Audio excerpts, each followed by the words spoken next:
A nova cardiologia ela tem um objetivo assim, muito importante: redesenhar o cuidado clínico, né? Anteriormente, o cardiologista fazia muito isso sozinho, né? E ele não enxergava o papel dele de promover uma integração de cuidado no paciente idoso, que muitas das vezes tem uma fragmentação com múltiplos especialistas. E, obviamente, é uma área que avançou muito, não é? E foi se incorporando à cardiologia, até porque a cardiologia, grande parte, não é? São em pessoas com mais de 60 anos, que são as pessoas que sofrem de doença cardiovascular, que é justamente o geriatra, e, obviamente, foi juntando uma especialidade, que é a geriatria, se aproximando da cardiologia, e alguns colegas acabaram fazendo uma formação mais completa em cardiogeriatria. Eu tenho hoje o prazer e a honra de receber uma colega e uma amiga, a doutora Raquel O'Neill, e ela vai nos ajudar a levar essas informações para o nosso público de pessoas que muitas das vezes chegaram aos 60 anos ou mais, e também aqueles que mais jovens que lidam com seus pais, não é? Avós, pais e, obviamente, amigos, não é? Que alcançaram a, a idade mais 60 e podem estar discutindo um pouco a importância dessa área nova, que é justamente a saúde cardiovascular do idoso. Doutora Raquel. Agradeço, professor Evandro, pelo convite maravilhoso de estar aqui nessa tarde, né? Eu sou Raquel O'Neill, fiz cardiologia no Hospital Procardíaco e tenho uma especialização de geriatria na Universidade Estadual do Rio de Janeiro. A cardiogeriatria é uma área que cada vez está crescendo mais, né? E a gente precisa de um olhar diferencial, porque cada idoso é único. Muito bom. Quer dizer, eu acho que esse é o ponto assim, fundamental, né? Quer dizer, existem pessoas idosas que são robustas, né?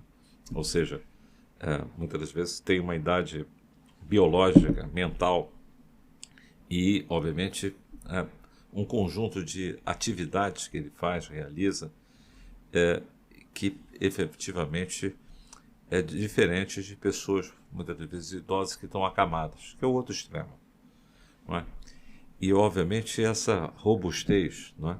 Mais recentemente tem recebido o nome de NOTE, não é? Que são justamente idosos que têm um comportamento, não é? Um modelo, um estilo de vida que muito se assemelha a um indivíduo da média idade, não é? Com planos, projetos e, obviamente, muito foco em aprendizado. Está querendo sempre aprender e, obviamente, fazer atividade física no seu dia a dia e ter uma vida saudável. Raquel, do ponto de vista da doença do coração, quais aquelas que o indivíduo idoso deve buscar prevenir e como fazer isso? Então, com o envelhecimento, a gente tem algumas alterações fisiológicas. Faz parte do envelhecimento, né? Alterações como alterações estruturais dos vasos arteriais. Com isso, a gente tem maior nível de alterações de pressões sistólicas aumentadas, né? E esses idosos ficam mais suscetíveis a ter quadro de arritmias. Então, o cuidado tem que começar hoje, para ter um envelhecimento com frutos bonitos, frondosos, né? E como é que a gente faz essa prevenção? Através de orientações. A orientação começa onde? No nosso consultório. Nós somos médicos e educadores.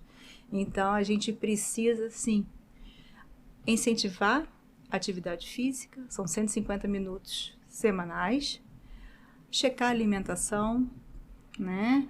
E também a caderneta de vacinação faz parte da consulta médica, né? Então, a gente precisa falar, traz na próxima consulta a sua caderneta e checar. e direcionar essas pessoas. Muito interessante. Quer dizer, então você, quer dizer, aquilo que o idoso no passado estava só muitas das vezes preocupado com não ter infarto, né? O infarto era a grande preocupação do paciente idoso, e agora você traz novas preocupações, né? Primeiro é ter a sua pressão controlada, né? E hoje a Sociedade Brasileira de Cardiologia traz que a gente deve trazer as pessoas para valores, né, abaixo de 120 de máximo, né? E, obviamente, abaixo de 80. Muitas das vezes o paciente já é hipertenso e a gente quer trazer esses valores para 130, menor do que 130 por 80. Então são mudanças que, com isso, a gente faz com que os vasos possam envelhecer de uma maneira mais suave. O controle do colesterol, da glicose, você chamou muito bem a atenção do exercício, o sono, a alimentação, não é? E, obviamente, o idoso sobre relacionamentos, não é? Ou seja, o idoso não viver isolado. Isso tem a ver com doença cardiovascular? Isso agrava a doença cardiovascular? Com certeza. A sociabilização é extremamente importante. A cognição faz parte de um dos pilares do envelhecimento saudável, né? Isso já tem evidência mostrando isso. Então, e o idoso, né, tem uma característica muito peculiar.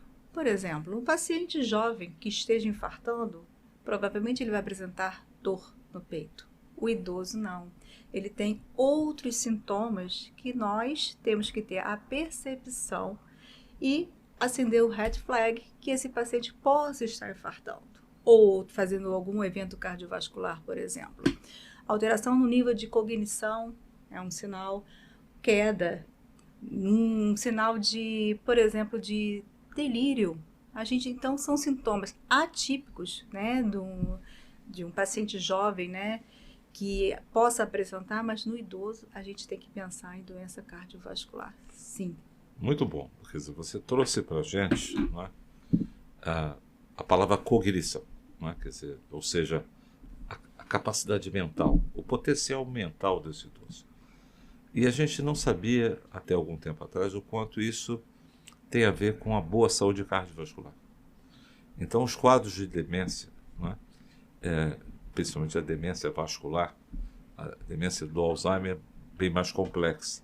E a gente ainda está processando e decodificando, né, o que leva à deposição das proteínas amiloides no cérebro. Mas a gente já sabe muito sobre a prevenção da demência vascular, que é a boa saúde cardiovascular, a boa alimentação, a prática de exercício, cuidar do seu sono.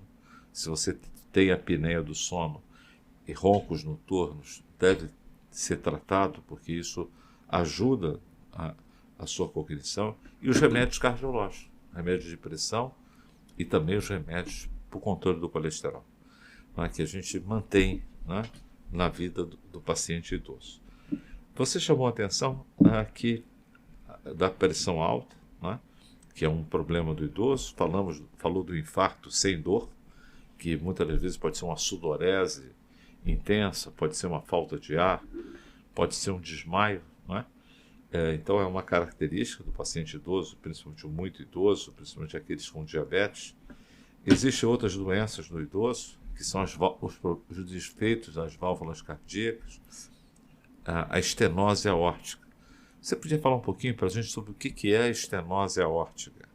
Que é hoje a gente vê um crescimento disso na população idosa e que muitos, né, vão ao médico, descobrem que tem um sopro no coração, descobrem que tem esse rótulo da estenose aórtica. E o que é isso? O que tem sido feito para tratar essa condição? Então, primeiro a gente tem que avaliar quem é este paciente, tá? A idade cronológica é uma coisa, a idade biológica é outra situação. Então, esse paciente, mas tudo a gente faz na cardiogeriatria, né, na cardiologia de modo geral, cada vez mais estamos pegando as outras especialidades, pegando outros colegas que têm outra subespecialidade, abraçando. que a gente, cada vez mais, a gente precisa trabalhar em time, sozinho, jamais, né? Isso tudo em prol do paciente, do bem-estar, para que ele possa ter uma sobrevida de qualidade. É isso que queremos. Então, assim, primeira coisa, temos que saber, esse paciente tem 70 anos, tá? É 70 anos com pequenas comorbidades, comorbidades simples, controladas, ou esse paciente tem 70 anos e tem várias comorbidades e é um idoso frágil. Então, isso tudo muda a que caminho percorrer. Então, hoje em dia, a gente tem o Heart Team, né, que envolve muitos profissionais e que é levado para discussão. Existe o caminho para a cirurgia cardíaca convencional e existe da intervencionista, né, que no caso é a TAV. Então, isso é levado em consideração. Existe também vários, tem o score de fragilidade, a gente tem o score para avaliar as atividades diárias desse idoso. Isso tudo é levado em consideração. Muito bom. Quer dizer, então a estenose aórtica, quer dizer, é a válvula que separa o coração da aorta, então leva sangue para todo o organismo. Ela pode, com o envelhecimento, se calcificar, criar um obstáculo ao coração e ela causar dor no peito, desmaio e falta de ar. Então essa estenose aórtica grave, no passado, só tinha o caminho da cirurgia. Exato. Né? E hoje você chamou a atenção que pode ser feita uma escolha por via percutânea. E, obviamente, o indivíduo voltar a ter uma vida normal, muitas das vezes com um tempo de recuperação muito menor e, com certeza, vivendo com muita qualidade. E você chamou a atenção que os médicos, né, os cardiologistas, cirurgiões cardíacos, hemodinamicistas, eles não tomam a decisão de um caminho que é a cirurgia, ou o caminho de colocar uma TAV, ou de manter, às vezes, no tratamento clínico de forma isolada. Exato. Então, os médicos hoje trabalham em time. Você chamou de time do coração, heart team. Uhum. E isso ajuda a escolher.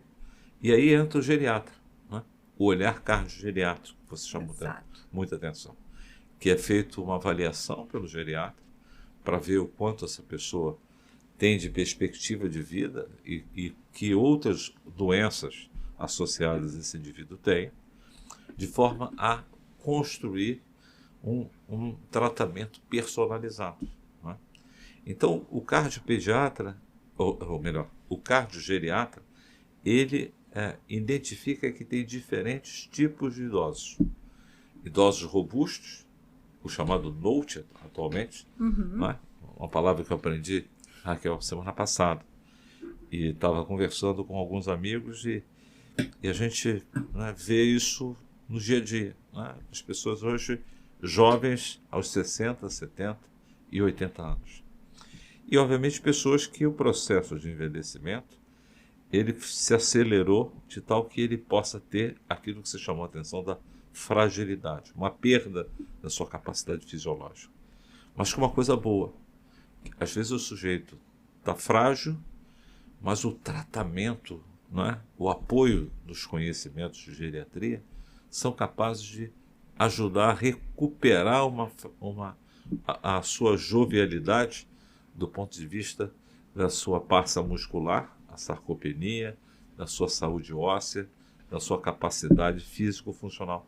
Explica um pouco como um geriatra ele pode ajudar ao cardiologista, ao clínico, ao paciente e à família nessa construção de uma melhoria, não é? E o paciente poder retroagir em relação ao seu grau de fragilidade. Então, isso existe algumas medidas que podem serem feitas, né? E através da nutrição, que é uma grande parceira nossa, né? Através de suplementos, através de atividades para recompor a massa, né? Musculação, na verdade, né? Uau! Musculação. Sim. A musculação a gente tem que começar hoje, né? Mas no caso desses pacientes, a gente faz exercício adaptado. Lógico, o tratamento que eu vou levar para um paciente que acabou de sair de uma internação, não vou, vai ser o mesmo que está lá fora, né? Trabalhando, enfim. Então, a gente tem como a gente subir um pouquinho mais, escalonar esse paciente, né? Milagre não, mas existe como fazer sim. Outra coisa muito importante na cardiogeriatria é a terapia medicamentosa, a polifarmácia, né? Às vezes o paciente fica anos e anos com a mesma medicação e às vezes a gente acaba esquecendo. E esse paciente começa a apresentar quadro de hipotensão, de tontura, a gente começa a acionar vários colegas. E não, a gente tem que desprescrever medicação. Ou seja, alguns medicamentos antigos. Isso, exatamente. Que funcionava num determinado contexto lá atrás, pode agora estar atrapalhando. Exatamente. Pode ser prejudicial. Então, isso aí tem que estar sempre no nosso radar, como eles tem várias comorbidades, a gente tem que ficar de olho nas interações medicamentosas. Então, assim, o idoso é um paciente que, como precisa de um grande foco, a gente tem que estar sempre revisitando esse paciente. Então, hoje, a nova cardiologia, ela traz muito a necessidade de comunicação entre os médicos. Exatamente. Né? E, obviamente, o paciente trazer todos os medicamentos de outras especialidades que ele esteja em uso, inclusive suplementos, Sim. chás, ervas, muitas das vezes polivitamínicos, né, que podem, né, num determinado momento, serem nocivos à saúde, né, daquele indivíduo. Ou, na realidade, ele vira precisar desse apoio da nutricionista, do educador físico e, obviamente, então esse é um ponto importante. Quer dizer, quando você está frágil, você pode recuperar. E muitas das vezes o paciente ele não presta muita atenção na vacinação. Que vacinas, Raquel? E por que a vacina? Né? E por que você, como cardiologista e com formação em geriatria, reforça tanto para que o idoso, né, que hoje recebe muita informação na forma de fake news, né, para não tomar vacina, por que você recomenda e pede para esse paciente trazer sua carteira de vacinação? Certo. Primeiro, a gente tem que pedir para trazer a caderneta de vacinação? Sim. A gente tem que checar até as vacinações que teriam sido feitas na idade adulta. A gente tem que checar mesmo se ele tem difteria, se ele tem hepatite, se ele tem anticorpos para hepatite tipo B, por exemplo. E a vacinação é extremamente importante. Extremamente. Por quê? Se o paciente já tem doença cardiovascular pré-estabelecida, a chance dele reinternar, descompensar essa doença cardiovascular previamente diminui. Com certeza. O paciente que tem algum comprometimento pulmonar também diminui. Tudo que a gente não quer é reinternação, é internação. Porque cada vez que esse paciente ele interna, a mortalidade e a morbidade descompensa. Então, no nosso dia a dia, o idoso merece de 5 vacinas. 5 vacinas são fundamentais.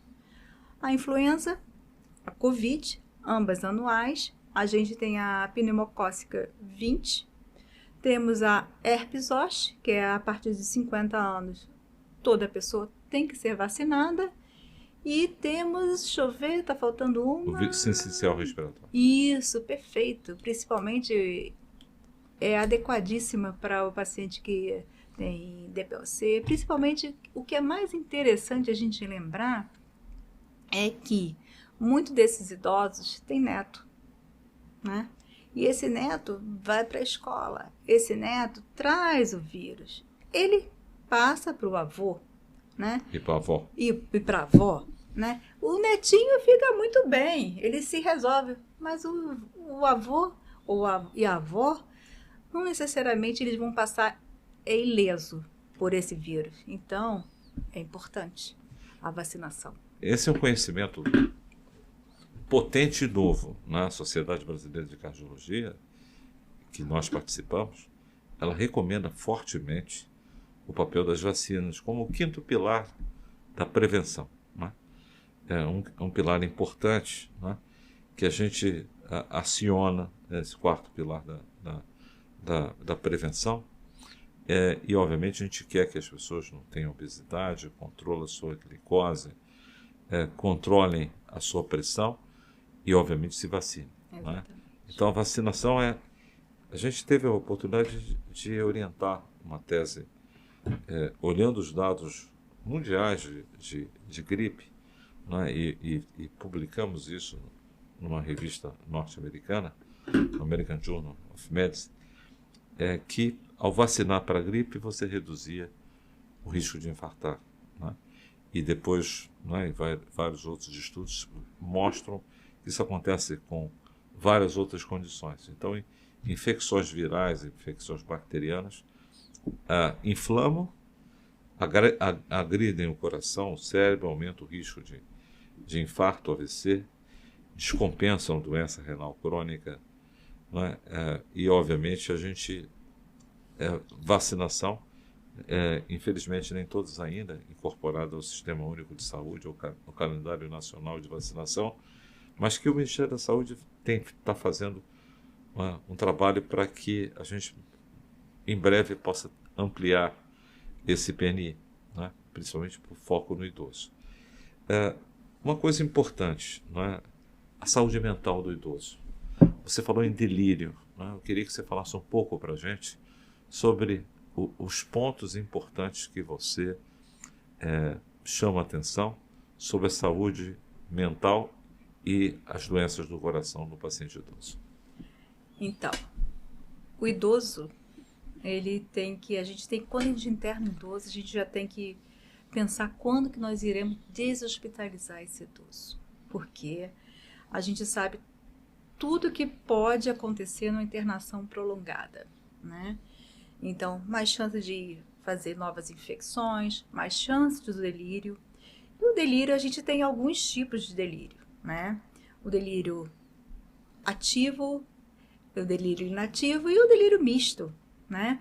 Então, assim, o que eu sempre falo e oriento aos acompanhantes é o seguinte: a sua função é de acompanhar e fornecer dados, né? Como assim, hoje é dia tal, horário tal, entendeu? É importante a gente situar esse idoso. Esse é o papel do acompanhante. Isso diminui bastante o risco de delírio. Então... Você chamou atenção sobre o delírio, não é? Uhum. Mas algumas pessoas não têm ideia do que é isso, né?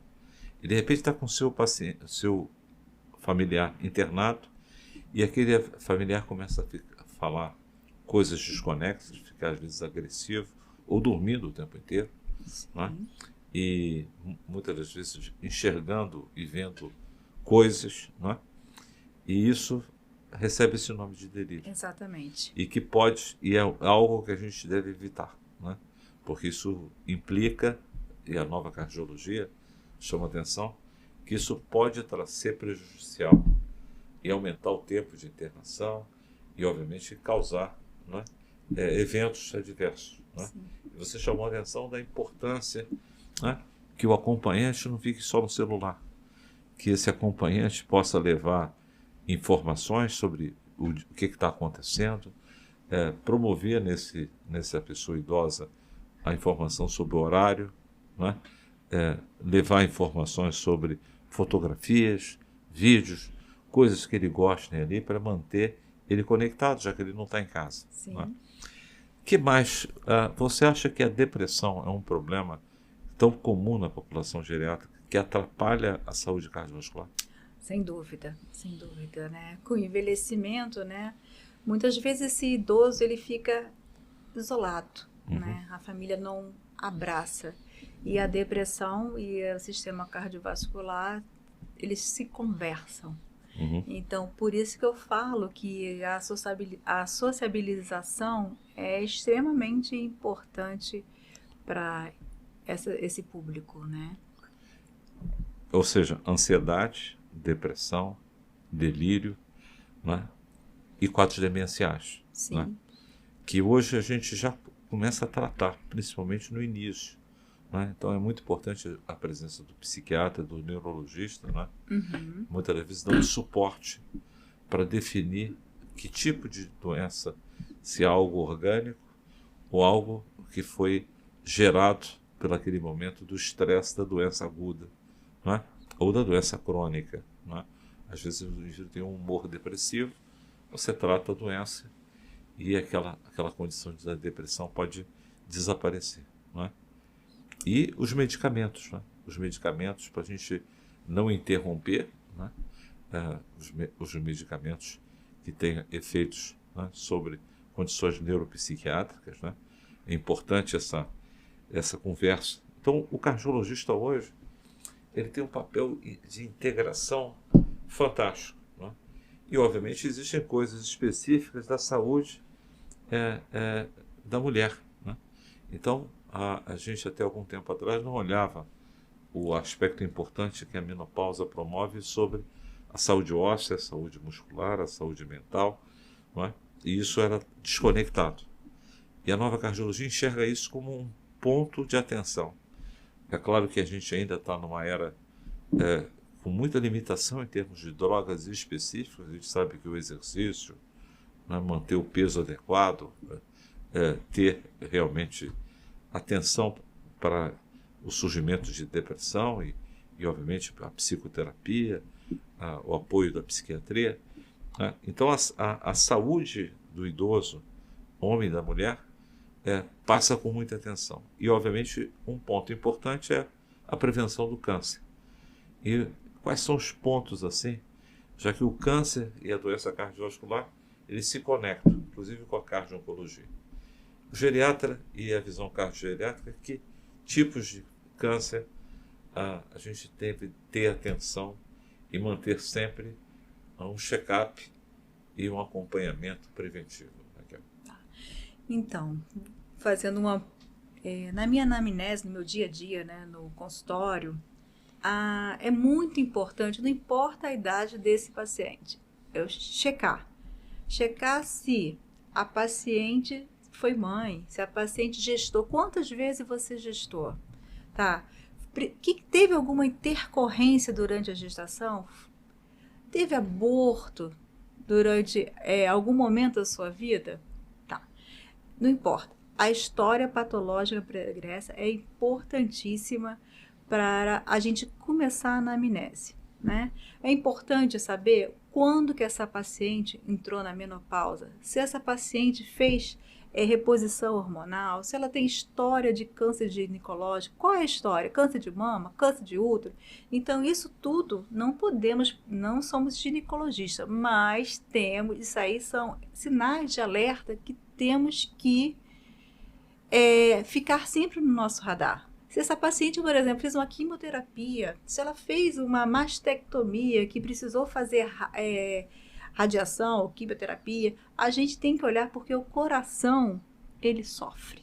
Okay. E esse sofrimento pode causar consequências e temos que estar de olho nisso. Ou seja, o cardiologista hoje,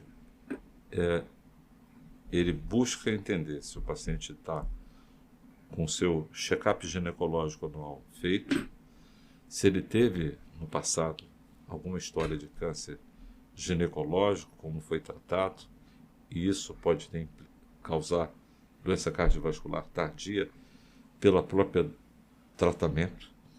Se ele teve alguma câncer de pulmão, se ele foi tratado para isso e combateu o tabagismo, sempre estimular que o indivíduo pare de fumar. É importante a gente se conhecer sobre o câncer da pele, né? E, obviamente, esse é uma coisa importante no país tropical. Sobre o câncer do aparelho gastrointestinal, né? É importante a colonoscopia, né? É fundamental, né, a gente, hoje, na população idosa, estarmos atenta aos linfomas, às leucemias e principalmente a amiloidose. A amiloidose cardíaca, né, que é hoje, né, seja na forma de uma doença hematológica, seja na forma de uma doença causada por um envelhecimento ou por mudança genética de uma proteína que endurece o coração, é também um ponto de atenção, né? Então os cardiologistas hoje estão de olho nisso, né? Quando você tem uma estenose aórtica, é uma coisa que o cardiologista está sempre atento, o cardiologista sempre olha o hemograma com atenção, e muitas das vezes ele pede exames avançados e apoio do hematologista, não é? Essa é uma área, a oncohematologia, junto com a cardiologia, tem feito que muitas das vezes a gente solicite exames avançados como imunofixação, sangue, urina, cadeias leves, livres e, obviamente, a ida a um hematologista para tirar dúvidas, né, é muito importante. E o cardiologista, a nova cardiologia, tem na parceria dos cardiologistas com os oncologistas, o cardiologista com o nefrologista, o cardiologista com o pneumologista, o cardiologista com o geriatra, não é? Fundamental na saúde do idoso, porque o idoso é esse indivíduo que fica vulnerável para outras condições, você chama de comorbidades, não é?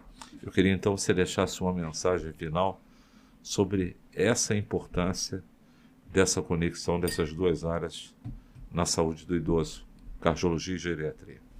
Então, acredito que é extremamente importante essa troca. Eu não quero invadir espaço de ninguém, e nem ser invadida, né? Mas a gente tem que construir aliança em prol do paciente, que todo idoso é um ser único.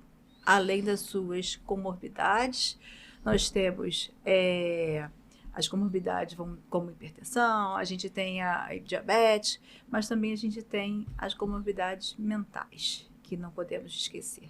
Muito bom. E deixando uma palavra final, né, que muitas das vezes o cardiologista prescreve o cuidado paliativo. Não é? Então, a paliação, não é, que é evitar dor, sofrimento, e obviamente quem é muito treinado sobre isso são os geriatras. Não é? Então, os cardiologistas têm um conhecimento do nível menor de paliação. E, obviamente, o cuidado paliativo é fundamental em muitas áreas da cardiologia e, muitas das vezes, em combinação com um tratamento curativo. Não é? E, por último, o cuidador, não é? Que é uma figura central, não é?